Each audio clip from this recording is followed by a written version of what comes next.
Media में आई खबरों पर कि केंद्र सरकार वक्फ बोर्ड की संपत्तियों पर नियंत्रण के लिए विधेयक ला सकती है। शिवसेना सांसद प्रियंका चतुर्वेदी ने कहा, ये सारी बातें सूत्रों से आ रही है, किसी कैबिनेट मंत्री ने इसकी पुष्टि नहीं की है। एक सांसद के तौर पर मुझे लगता है कि संसद में इस विधेयक के पेश होने तक इस पर प्रतिक्रिया देना सही है। हम जानते हैं कि भाजपा को पटरी से उतरने की आदत है। वे देश के गंभीर मुद्दों से ध्यान भटकाने के लिए ये नया हथकंडा लेकर आए हैं। देखिए, ये सारी जो बातें आ रही हैं वो सोर्सेज बेस्ड आधार पे आ रही हैं। कोई भी कैबिनेट मंत्री ने इसका पुष्टिकरण नहीं किया है। तो जब तक ये जो भी चेंजेस आ रहे हैं, अमेंडमेंट्स ला रहे हैं, जब तक वो पार्लियामेंट के पटल पे नहीं रखा जाता, as a member of parliament and as a spokesperson मैं मानती हूँ कि इस पर प्रतिक्रिया देना सही नहीं होगा। और सब जानते हैं कि भारतीय जनता पार्टी की आदत डिरेल करने की है। जो देश के सामने जो गंभीर मुद्दे हैं उनसे ध्यान भटकाने के लिए पार्लियामेंट चल रहा है, पार्लियामेंट में बजट का सत्र चल रहा है, बजट के ऊपर बहुत सारी टिप्पणियां आम आदमी भी कर रहा है, तो उससे ध्यान भटकाने के लिए, अपनी विफलताओं से ध्यान भटकाने के लिए उन्होंने एक नया शगुफा छोड़ा है।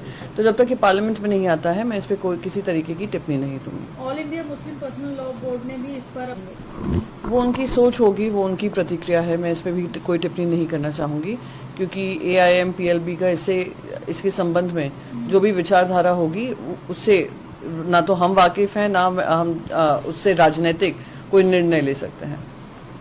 संविधान के दायरे में रहना बहुत महत्वपूर्ण है।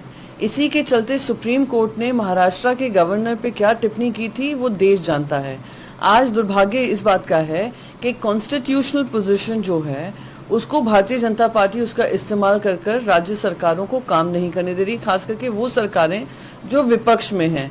महाराष्ट्र का तो सुप्रीम कोर्ट ने बाकायदा कहा हुआ है, वेस्ट बंगाल में भी हमने देखा है, केरला में भी हम देख रहे हैं, तमिलनाडु में भी देख रहे हैं किस तरीके से उनकी सरकारों को मजबूर किया जाता है, उनके कानून नहीं पास करते हैं, उनके डिसीजंस पे बैठे रहते हैं और फिर इस तरीके के आरोप प्रत्यारोप लगाते हैं। जी, असम के CM के मुख्यमंत्री को कोई केंद्र में सीरियसली नहीं ले रहा है और ना ही असम के हिंदू उनके साथ खड़े हुए हैं।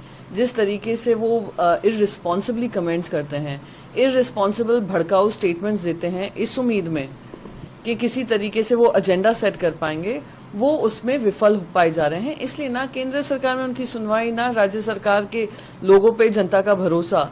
तो कोई भी टिप्पणी दे उस पर हमारी टिप्पणी करना मैं मानती हूँ कि आवश्यक नहीं है। जी, प्रशांत किशोर पढ़े लिखे हों या 10वीं फेल हों, जब तक जनता की सेवा ना करना जानेंगे तब तक जनता की सेवा नहीं हो सकती है, ना बिहार का उद्धार हो सकता है। बहुत सारे IAS अफसर आए जिन्होंने बहुत पढ़ाई की पर क्या किया, भ्रष्टाचार की वजह से जेल में है। और 10वीं फेल की आप बात करते हैं, बहुत पढ़े लिखे लोग भी